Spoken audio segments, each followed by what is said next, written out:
윤석열 대통령이 취임 후 10번째 거부권을 행사했습니다. 지난 2일 야권 주도로 국회를 통과한 최혜병 특검법에 대해 국회에 그러니까 다시 의결해 줄 것을 요구한 겁니다.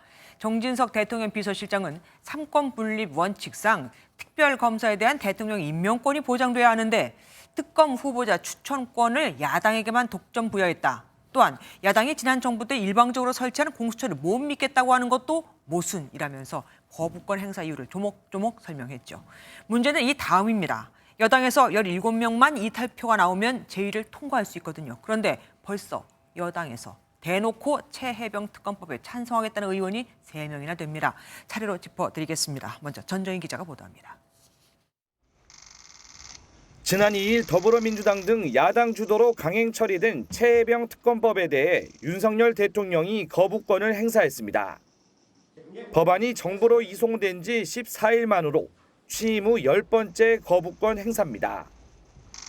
대통령실은 이번 법안이 헌법 정신에 부합하지 않는다며 국회에 제의 요구를 하지 않을 수 없다고 밝혔습니다. 야당이 이번 특검법을 일방 처리하고 대통령의 특별검사 임명권을 원천 박탈하는 등 헌법상 상권 분립 원칙을 파괴했다는 겁니다.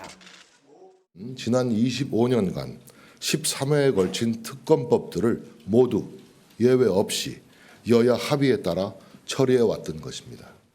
여야가 수십 년간 지켜온 소중한 헌법 관행을 파기하는 것입니다.